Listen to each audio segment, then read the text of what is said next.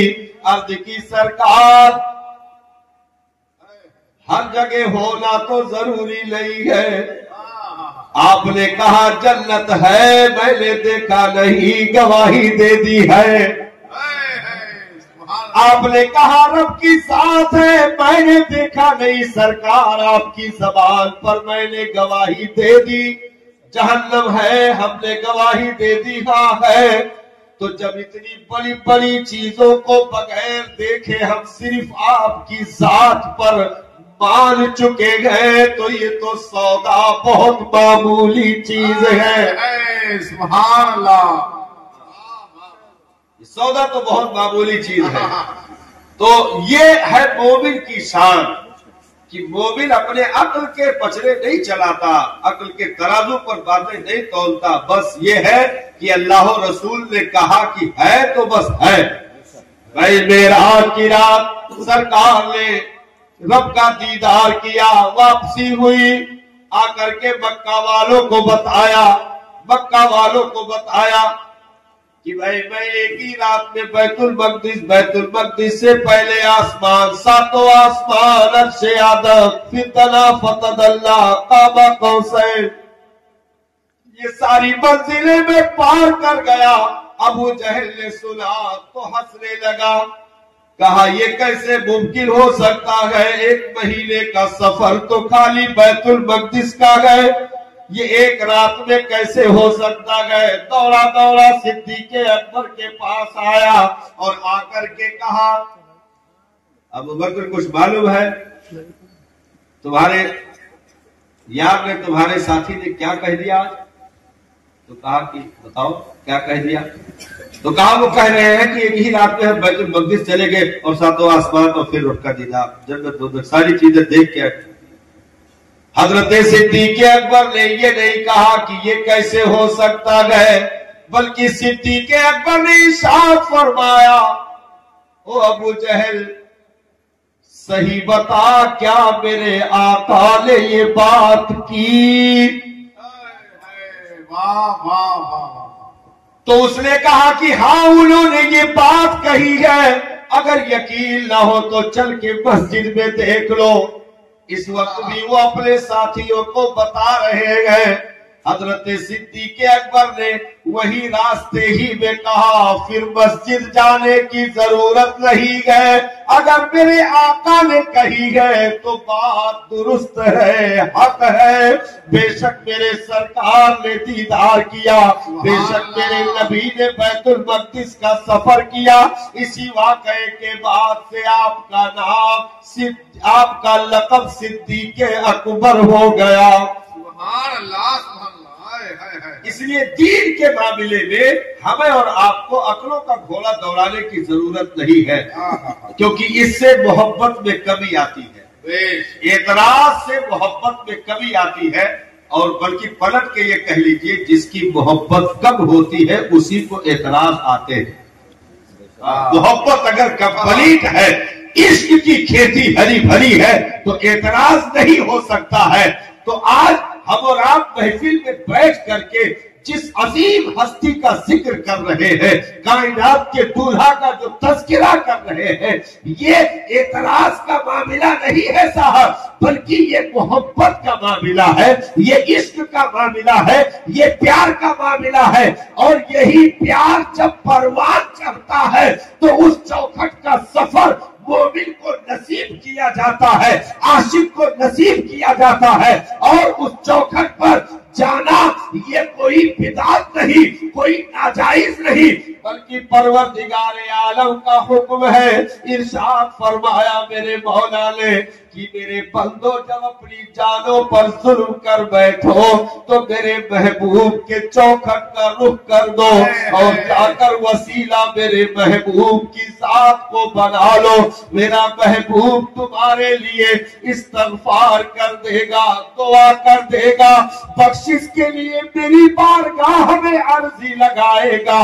تو میرے پیارے بندو پھر تم اپنے رب کو سب سے زیادہ بخشش کرنے والا اور توبہ قبول کرنے والا پاؤ گے۔ سبحان اللہ۔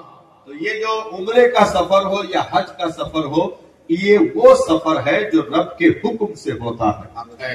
ہاں، رب نے خود ارشاد فرمایا ہے میرے بندو اپنی جانوں پر ظلم کر لو تو اس چوکھٹ کا رخ کرو۔ اگرچہ تم کہیں سے بھی پکارو سنا جائے گا، صدائیں سنی جاتی ہے، یہ ساری چیزیں ہیں، لیکن پھر اس چوکھٹ پہ جانا نصیب ہو جائے صاحب، جہاں 70,000 صبح میں 70,000 شام،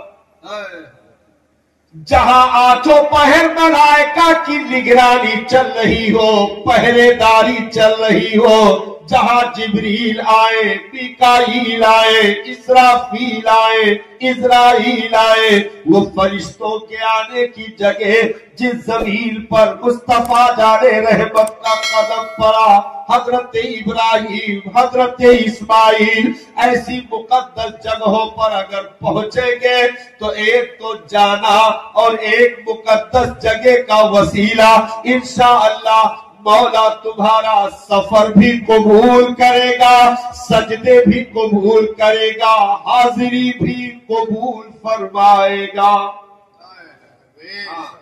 ذیشان بھائی کی دادی مبارکباد کے قابل ہے کہ انہوں نے اس مبارک سفر کے لیے مکمل تیاری کر لی ہے۔ اللہ تعالیٰ انہیں ہر قدم پر نیکیاں عطا فرمائے اور ہم گنہگاروں کو اس مقدس در پر پہنچنا نصیب فرمائے، اور ان کے والد صاحب کو اللہ تعالیٰ کروٹ کروٹ جنت کی بہاریں نصیب فرمائے۔ السلام علیکم ورحمۃ اللہ تعالیٰ وبرکاتہ۔